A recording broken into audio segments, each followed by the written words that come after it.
مغل بادشاہ شاہ جہاں نے جب آگرہ سے دہلی اپنا دارالحکومت منتقل کرنے کا فیصلہ کیا اور دہلی میں لال قلعے کی تعمیر کا ارادہ کیا تو اسی دوران مغل بادشاہ کے لیے ایک عارضی محل اور مسجد تعمیر کرائی گئی تاکہ جب بھی شاہ جہاں لال قلعے کی تعمیر کا معائنہ کرنے دہلی آئیں تو ان کے ٹھہرنے کا معقول انتظام ہو۔ لال قلعے کی تعمیر شروع ہوئی تو یہاں پر کچھ اور ایسا نہیں بنا ہوا تھا، یہ چٹیل میدان تھا یہاں پر، لیکن جب تک لال قلعہ بن کر مکمل ہوا تو یہاں پر ایک محل پہلے سے بن چکا تھا جسے قلعہ محل کے نام سے ہم جانتے ہیں۔ یہ قلعہ محل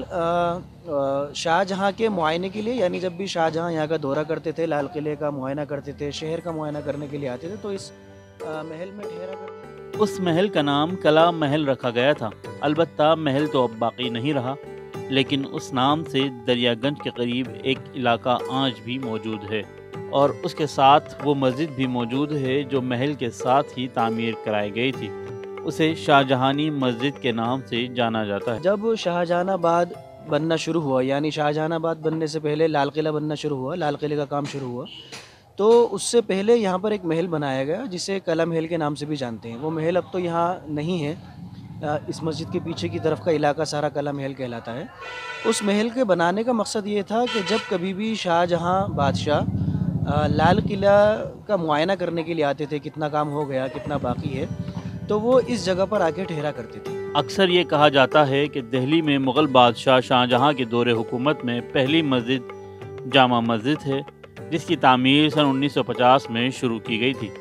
لیکن در حقیقت جامع مسجد سے پہلے شاہ جہانی مسجد دہلی کی وہ پہلی مسجد ہے جسے مغل بادشاہ نے آگرہ سے دہلی اپنی دارالحکومت منتقل کرنے کے بعد تعمیر کرایا تھا۔ اس رو سے ہم یہ کہہ سکتے ہیں کہ وہ دلی جو شاہ جہان آباد کی تھی، اس دلی کی یہ سب سے پہلی مسجد ہے۔ جامع مسجد سے بھی پہلے اس مسجد کو بنایا گیا تھا۔ حالانکہ شاہ جہان آباد میں اور بھی مسجدیں موجود ہیں جو پرانے زمانے کی ہیں، جو فیروز شاہ کے زمانے کی مسجدیں ہیں، قلعہ قدم شریف کی مسجد ہے اور کھاری باولی میں مسجد ہے، وہ مسجدیں پہلے سے موجود تھیں، لیکن جو مسجد شاہ جہان آباد بننے کے وقت وجود میں آئی، ان مسجدوں میں سب سے پہلے جو مسجد بنی وہ یہی شاہ جہانی مسجد تھی۔ اس مسجد کے تعلق سے یہ بات بھی کافی مشہور ہے کہ اس مسجد کو مزدوروں کے لیے تعمیر کرایا گیا تھا، البتہ مورخین کی مانیں تو اس بات میں کوئی حقیقت نہیں ہے۔ یہ ضرور ہے کہ مسجد کے دوران جو افسران لال قلعے کی تعمیر پر مامور تھے وہ اس مسجد میں نماز ادا کرتے تھے۔ تو یہ بھی اس کے بارے میں کہا جاتا ہے کہ تمام مزدور اس میں نماز پڑھتے ہوں گے، لیکن یہ کہنا تھوڑا سا مشکل اس لیے ہے کہ ایک تو تمام مزدور مسلمان ہوں یہ ضروری نہیں تھے، دوسرے تمام مزدور نماز پڑھتے ہو یہ بھی ضروری نہیں تھے، محل کے اندر داخلے کی اجازت ہو انہیں یہ بھی ممکن نہیں تھا، لیکن یہ تحویل میں انہی نگراں کے رہتا ہوگا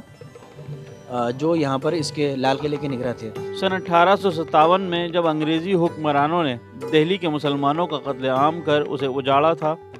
اور اس کے بعد جب دہلی پھر سے بسنا شروع ہوئی تو 20ویں صدی میں نواب پٹودی نے شاہ جہانی مسجد اور قلعہ محل کا کچھ حصہ خرید لیا اور اس کے بعد اس مسجد کو پٹودی مسجد کے نام سے بھی جانا جانے لگا۔ بعد میں سلطان سنگھ نام کے ایک صاحب نے مسجد کے برابر کا حصہ جو تھا، جو پٹودی ہاؤس یا پٹودی حویلی کے نام سے مشہور تھا، وہ خرید لیا تھا۔ اس جگہ کو بھی بعد میں خرید لیا گیا اور اس کے دو حصوں پر اسکول بنا دیے گئے، یعنی جو قلعہ محل باقی تھا، آدھے حصے پہ تو قلعہ محل باقی تھا جس کو کسی نے نہیں خریدا تھا، نہ نواب پٹودی نے خریدا تھا، نہ سلطان سنگھ نے خریدا تھا، وہ جگہ خالی رہی اور اب سے 40-50 سال پہلے تک وہاں پر محل کے آثار موجود تھے، اس میں رہائش بھی ہوا کرتی تھی۔ ETV بھارت کے لیے دہلی سے محمد راہیم کی خصوصی رپورٹ۔